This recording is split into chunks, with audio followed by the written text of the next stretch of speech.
भगवान वेदव्यास जी महाराज ने अत्यंत कृपा करते हुए एक काम और किया। वेद वेदांत का सार निकाल करके उन्होंने वेदांत सूत्र अथवा ब्रह्म सूत्र की रचना की और 555 सूत्रों में सारा हमारा शास्त्र ला छोड़ा। इतना काम तो उन्होंने अत्यंत अधीत लोगों के लिए, पढ़े हुए लोगों के लिए किया और सामान्य से सामान्य लोगों के भी ध्यान में वेद का वह ज्ञान आ जाए, इसलिए उस वैदिक ज्ञान को ही पौराणिक भाषा में प्रस्तुत करके और जगत का महान उपकार किया।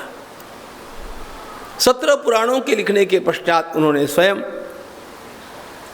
कौरव पांडवों की गाथा को अपना माध्यम बना करके एक विशाल काय विलक्षण ग्रंथ की रचना की, जिसका नाम महाभारत है।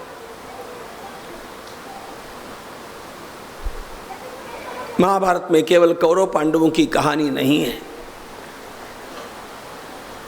कौरव पांडवों की कथा तो महाभारत का मुख्य सूत्र है, लेकिन उसके साथ साथ उस ग्रंथ में इतना ज्ञान भर दिया गया, धर्म अर्थ काम और मोक्ष इन चारों पुरुषार्थों के लिए,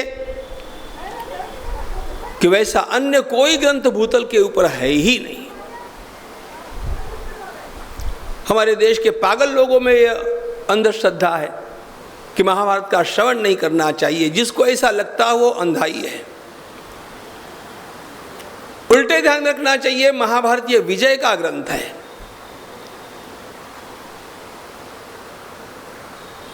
और इसीलिए गत 18 वर्षों से मैं महाभारत के ही प्रचार में लगा हूं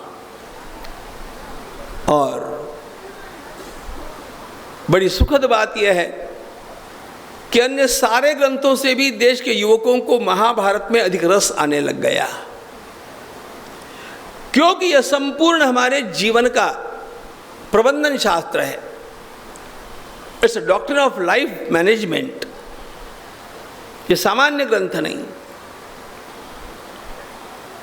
जितना ज्ञान हमारे धर्म का, हमारी संस्कृति का आपको महाभारत में मिलेगा और मानवीय जीवन की सफलता का जो ज्ञान महाभारत में मिलेगा वो अन्यत्र कहीं पर भी नहीं मिलेगा। धर्मे चार्थे च कामे च मोक्षे च भरतर्षभ यदि हास्ति तदन्यत्र यन्नेहास्ति न तत्क्वचित्। धर्म अर्थ काम और मोक्ष, यही तो मनुष्य के 4 पुरुषार्थ हैं। इन चारों विषयों में जो ज्ञान महाभारत में है वही अन्यत्र मिलेगा, जो महाभारत में नहीं वो कहीं नहीं मिलेगा। यह हमारी परंपरा की प्रतिज्ञा अत्यंत सत्य है।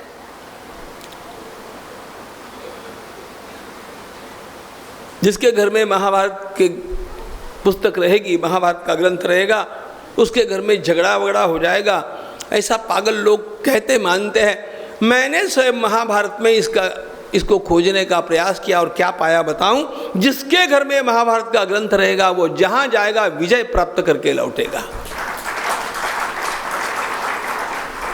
भारतम भवने यस्य तस्य हस्तगतो जयः। हस्तगतो जयः, और इस ग्रंथ का मूल नाम ही जय है। जयो नाम इतिहासो, ये जय नाम का इतिहास है। इसका श्रवण करने वाला ब्राह्मण प्रज्ञावान होगा, क्षत्रिय जहां जाएगा विजयी होगा, वैश्य धन समृद्ध होगा, शूद्र समस्त पातकों से मुक्त होकर के भगवत प्राप्ति के लिए योग्य होगा। यह महाभारत का फल है। महाभारत श्रवण करने वाली मां को पुत्र कैसा होगा? वीरम जनयते पुत्रम कन्यांच जयशालिनी। महाभारत का प्रोडक्ट कैसा होता है पता है आपको? छत्रपति शिवाजी महाराज की मां का यह उपकार था उनके ऊपर कि बचपन से उन्होंने शिवाजी के महाभारत के श्रवण की व्यवस्था की।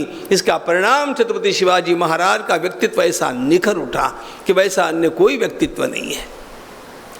ही is the product of Mahabharat. हम पराभूत मनोवृत्ति के लोग इसलिए जन्मे कि हमने महाभारत का श्रवण नहीं किया।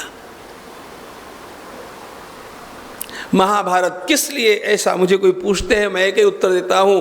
महान भारत के लिए महाभारत, भारत को महान बनाना होगा तो महाभारत का श्रवण करना होगा।